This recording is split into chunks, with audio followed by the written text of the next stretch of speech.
que tu dis là. Voilà, si quelqu'un veut demander au Ratchai quelque chose sur le roi David ou demander un complément, n'hésitez pas. Il a fait beaucoup de chants et vous voyez que devant l'arche d'alliance où il y avait les tables de la loi de Moïse, là, il était tellement heureux de rentrer dans la ville de la paix, Jérusalem. Jérusalem, ça veut dire Dieu sauve par la paix. Jésus, Salem, la paix. Dieu sauve. C'est le prénom de Jésus. C'était 1000 ans avant la venue de Jésus. Est-ce que vous connaissez un homme qui a été choisi pour être près de Jésus et qui est la descendance du roi David? Est-ce que quelqu'un le connaît? Il porte le nom du Piquoic.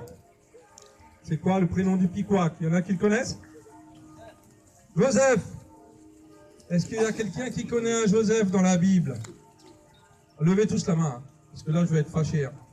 Vous connaissez un Joseph dans la Bible? Il était avec qui? Avec Marie. Heureusement qu'il y en a des gens derrière qui sont bien placés. Là, il était avec Marie. Voilà. Hein, il était avec Marie. Ils ont fait qui? Ils ont fait Jésus. Et donc, il est la descendance du roi David. Et souvent, quand les gens priaient Jésus, ils l'appelaient comme ça, fils de David.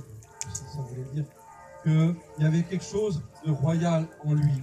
Il y avait une prière, une louange exaucée, une grande joie profonde. Et il y avait toute la présence de la loi. Voilà. Je ne sais pas si vous êtes rappelé de ces choses-là. Rachel va peut-être nous rappeler quelque chose. Est-ce que l'arche d'alliance, elle voyageait, elle avait un temple comme une église, une basilique, un machin comme ça? Est-ce qu'elle était dans une belle maison? L'arche d'alliance, la présence de Dieu dans son peuple. Il était sous la tente.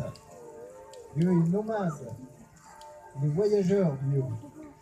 Il n'a jamais voulu être enfermé dans des pierres. Nous, on a besoin d'un repère. Donc, on connaît la basilique de Notre-Dame d'Orcival, l'église de Turé. On connaît d'autres églises comme ça qui sont des repères. Mais en fait, Dieu, il est avec nous. Et pour le roi David, justement, il avait eu l'idée, quand il s'est installé à Jérusalem, il a dit « Moi, j'ai un beau palais. » Et le Seigneur, il reste dans l'arche, là, sous la tente. C'est pas normal. Alors je vais lui faire un palais et un temple qui soit encore plus beau que mon temple, que mon palais. Il va pas partir, il a peur. Et puis il en parle au prophète Nathan, qui lui dit, ah oui, tu es vraiment un homme religieux, un ami de Dieu. C'est une bonne idée. Il faut que tu construises ce temple magnifique. Et ils vont se coucher. Et dans la nuit, il y a Dieu qui parle à Nathan, son prophète, il lui dit « Donc, c'est pas une bonne idée, ça. Hein. Moi, je veux pas être enfermé dans de la pierre. Moi, je suis Dieu qui voyage avec les hommes. » Voilà. Et donc, le lendemain matin, Nathan, il va trouver le roi David, un peu penaud, parce qu'il lui avait dit que c'était une bonne